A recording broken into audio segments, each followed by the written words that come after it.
Hey, what's up everybody? In this clip, I have this Biostar Z270GT6 motherboard.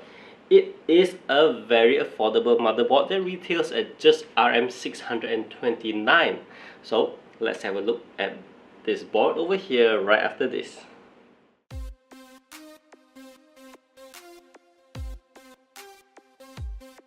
Okay, RM629, why is so cheap? But as you can see, this board is very basic. Now let's start from the upper corner over here. First, you have noticed that there's no huge heat sinks covering over it, no panel over the I/O area, and everything else is just bare basic.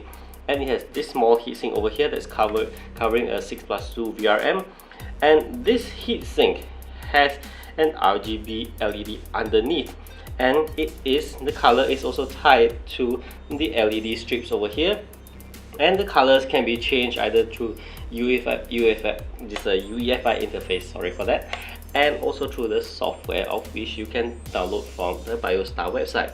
That aside, going from that corner to over here, you will see there's two PWM connectors over here.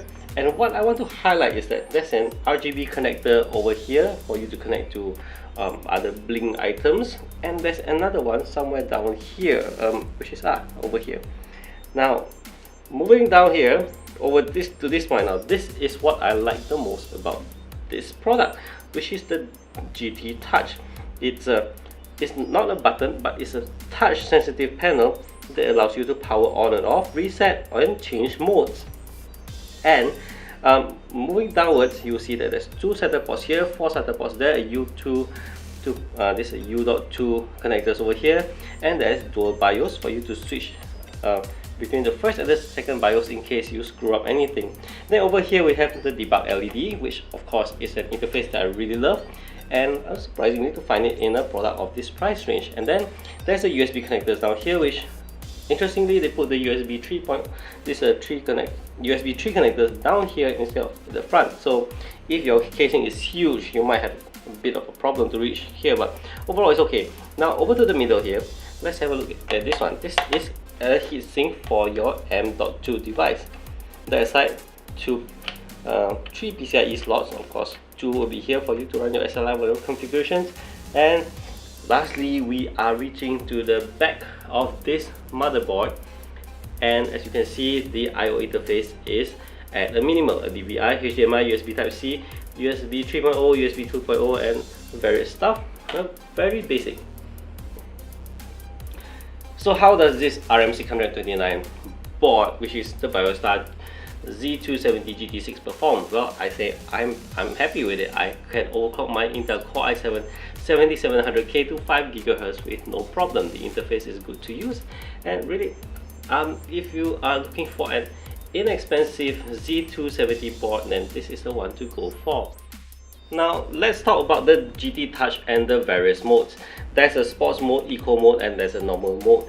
Under normal mode, your processor performs as what it is. There's a base speed, a boost speed. This is the default performance, more like the default setting on how your processor performs. Once it hits sports mode, for example, it will actually overclock your processor, meaning that from my experience, my i7 7700K will run at a 4.4 GHz constant speed, regardless of whether it's idle or under load. While in eco mode, on the other hand, I see my Core i7 7700K run at even speeds that are sub 3 GHz, meaning that this means that it will run at as low a speed as possible, but not total. I mean, how do I put it? More like at a lower performance speed. Not the I shouldn't say that it's lowest possible, but rather, in fact, I don't even know how it determines the speed, but I've seen the speed fluctuating from 2 GHz range to 3 GHz range, but not touching 4 GHz. So basically, it is run. I think it's best to explain it as running it at lower than the base clock. Totally, reduce the power consumption and heat generation. Hence the name eco mode. Well, on what situations will you use this eco mode? I would say that maybe if maybe you're using this board for some time and you have the heatsink that's clogged up or isn't moving with the fan is spoiled and you have no time to find a replacement, then you can actually switch to eco mode to hopefully run it at a lower speed. That is certain, but meaning lower speed means that you get to run it at a lower temperature. So it's like a stopgap measure for you to buy you some time before you replace a heatsink. Or for some people, they may have a Core i7 but they think that I don't need that speed.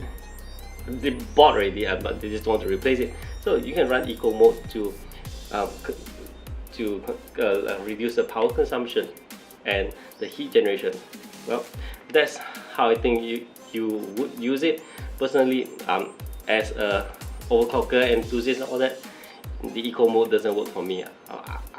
I definitely will be overclocking it, and if I don't, I will also just run it at sports mode. So yeah, this the modes available from the GT Touch, which is of which you can adjust either through here or through the software. These are great features for the users to fine-tune the system to their liking. In Malaysia, the packaging does not come with an SSD, so you get to have it at this very good price.